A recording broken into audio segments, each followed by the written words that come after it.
Okay, let me ask you something. What if everything you've learned about business competition is just plain wrong? What if the real goal isn't to win the competition, but to escape it completely? Well, today we're diving deep into Peter Thiel's super influential book, 0 to 1. We're going to unpack some pretty radical ideas about what it actually takes to build the future. And here's a spoiler, it has a lot less to do with luck than you probably think. So, Thiel kicks things off with this really powerful question. It's something he asks to find people who think differently. It sounds so simple, but it's actually incredibly hard to answer. And your answer, well, it reveals everything about whether you just see the world as it is, or if you're someone who can actually spot the future hiding right in front of us. So here it is. What important truth do very few people agree with you on? Yeah, it's a tough one, right? And it's designed to be tough. I mean, think about it. Our whole education system is basically built to teach us to accept what's already known, not to question it. A good answer here doesn't really require genius. It requires courage. It's usually something like, okay, most people believe X, but the truth is actually the complete opposite of X. That right there, that's the contrarian mindset that lets you see what's coming next. And that's where this idea of 0 to 1 comes in. The future is built by going from 0 to 1. This isn't just about making a small improvement on something that already exists. No, this is that singular, powerful moment of creation. It's going from nothing to something. It's the birth of an idea that's fresh, maybe even a little strange, and completely new. That's what real technological progress is all about. So Thiel says progress really comes in two flavors. First, you've got horizontal progress. This is what he calls going from 1 to n. It's basically copying things that are already working. Think globalization. You have one typewriter and you just build 100 more. Simple enough. But then there's vertical progress. That's the 0 to 1 we were just talking about. This is about doing something totally new. This is technology. It's like instead of building more typewriters, you invent the very first word processor. Thiel's whole point is that without that 0 to 1 leap, just copying old stuff isn't going to cut it in the long run. It's totally unsustainable. All right, this brings us to our first really big, really controversial idea. We're about to challenge a belief that is, well, it's practically sacred in the business world. And that's the idea that competition is good, that it's the engine of all progress. But what if that's not just wrong, but the exact opposite of the truth? I mean, come on. We're taught this from the time we're kids, right? From Little League to your first econ class, the message is drilled into us. Competition is the heart of capitalism. It's what makes us better. It drives innovation. It creates a healthy market for everyone. But what if that's a total myth? And bam, there it is. Thiel just drops this bombshell. Actually, capitalism and competition are opposites. So our argument is that capitalism is supposed to be about, accumulating capital, making a profit. But in a world with perfect competition, what happens? All the profits get competed away until they're basically zero. So if you actually want to build a valuable, lasting business, your goal shouldn't be to beat the competition. It should be to escape it entirely. Just look at this breakdown. On one side, you have perfect competition. Think about the airline industry. It's a brutal fight, right? Everyone's selling pretty much the same thing, a seat on a plane. They're all fighting tooth and nail over these tiny, razor-thin margins. And at the end of the day, they make almost no real long-term profit. Now look at a monopoly. It's a completely different story. They have a unique product, so they own their market. And because of that, they can set their own price and capture real, lasting value. Okay, so if competition is this brutal, profit-destroying dead end, then what's the alternative? Well, the answer is simple. Build a monopoly. Now hold on, I know what you're thinking. And no, we're not talking about the evil mustache-twirling villain who illegally crushes all their rivals. We're talking about something way more creative and powerful. This is what Thiel calls a creative monopoly. And it's exactly what it sounds like. It means being so ridiculously good at what you do that no one else can even offer a close substitute.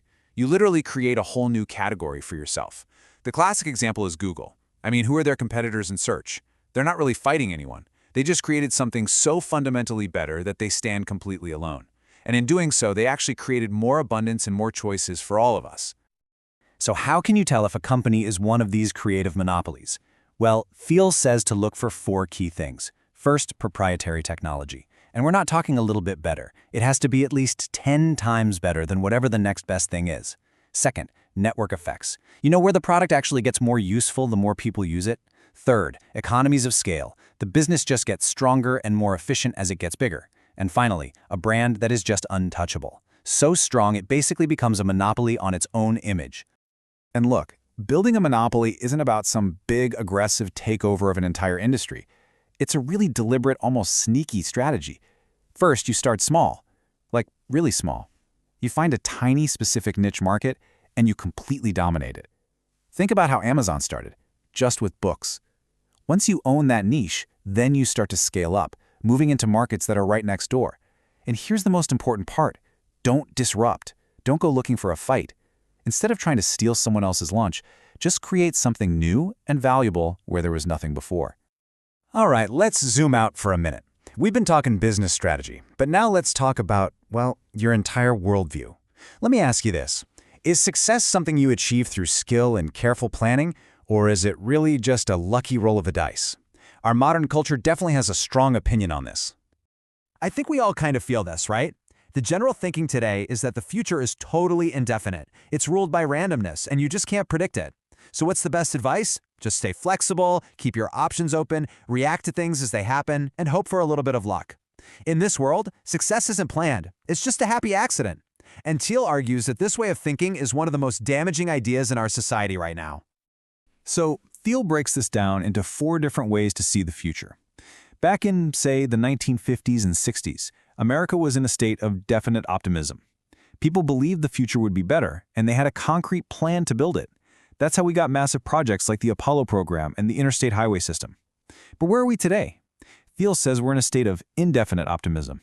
We kind of hope and assume the future will get better on its own, but we have no real plan for how. We're just crossing our fingers. So what does this world of indefinite optimism actually look like in practice? Well, it looks like our smartest minds going into finance to rearrange old ideas instead of into engineering to create new technology. It looks like students just hoarding credentials and extracurriculars, not for any specific goal, but just to keep their options open for some vague, unknowable career. It's a world where process is more important than substance, and where businesses just iterate in tiny steps because they don't have a bold, definite plan. So what's the way out of this indefinite trap? What's the antidote?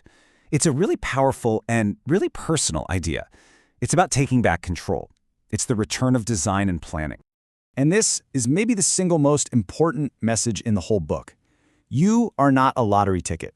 You have to completely reject what Thiel calls the unjust tyranny of chance. Because really, believing in luck is just an excuse. It's an excuse to give up on actually trying to shape your own future. The people who built incredible things, they didn't just get lucky and win some cosmic lottery. No, they made a plan. And Steve Jobs is the perfect example of this. We all talk about the beautiful design of the iPhone or the Mac, but Thiel argues the greatest thing Jobs ever designed wasn't a product. It was the business of Apple itself. Apple didn't stumble into success. They imagined a future and then executed these incredibly definite, multi-year plans to create new products and literally change the world. That's design, not luck. And this is where it all clicks into place. A startup, in Thiel's view, isn't just another company. It's the perfect tool for taking back control from chance. It is the biggest possible project where a small group of people can have definite mastery. You can actually design and build a very specific piece of the future that you want to see. So, we end up right back where we started. If progress isn't just something that happens automatically, if the future really has to be designed and built by people with definite plans, then there's really only one question left to ask, and it's for you. What will you build?